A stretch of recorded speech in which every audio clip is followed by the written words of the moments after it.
When I was at the Church of the Brethren annual conference this year, one of the breakout sessions was about loving God with all your mind, not just your hands and feet.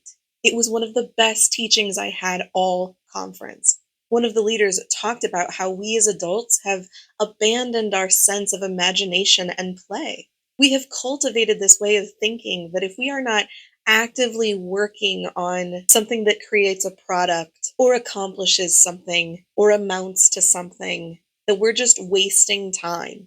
But that's the beauty of Kairos time. Its purpose is to be fulfilling. Play and wonder and imagination are also God given gifts, and they provide life this richness that can't be found in any other way. Think about trying to teach children rather than just telling them about the story of Zacchaeus climbing the tree to see Jesus. Show them a picture of a man in a tree. Ask them to come up with a reason why that little guy is stuck way up in that sycamore. What could be his purpose? What could be his reason? Who is he? Where did he come from? Where does he go when he gets down? Spending the time to allow them to wonder about that sort of thing creates a deeper connection to the story, a broader sense of information when the kids finally find out the truth. An adult play does the same thing, stopping to wonder about the trees and how long they've been growing, or the mountains and how they were formed, or the way little engines and motors work. That sense of wonder is fulfilled by exploration. The leader of that breakout session shared that he plays with Legos. He's currently on this journey of constructing an entire Lego city. And as he is snapping bricks and patterns together to make these sidewalks, he notices there's a dip for cars to pass through, but they would make it hard for people to pass if this sidewalk was made in the real world. Well, later, when this leader is out on his daily run, he found himself looking and noticing real sidewalks and real roadways, how they did or didn't accommodate pedestrians, or specifically handicapped folks.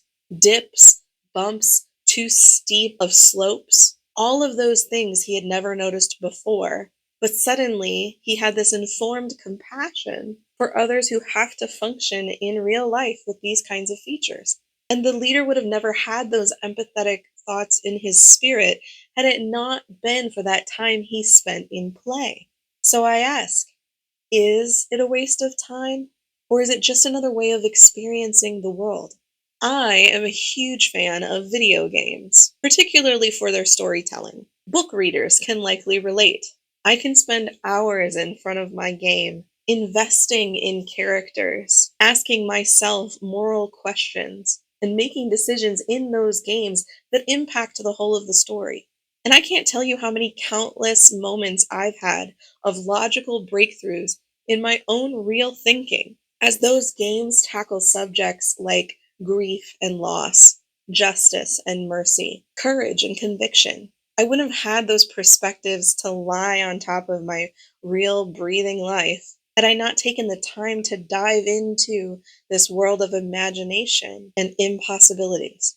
Part of Sabbath is spending time in unapologetic uselessness. If all the other 6 days are about utility, Sabbath is about turning that right on its head. We can spend time producing nothing except adrenaline, laughter, and memories.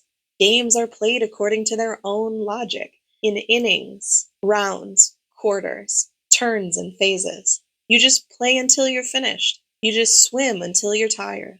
But play also hints at the world around us. It carries rumors of eternity, news from a kingdom where chronos time and utility are as welcome as death and Hades. When we're playing, we're nudging the border of the eternal. And that happens when we keep Sabbath.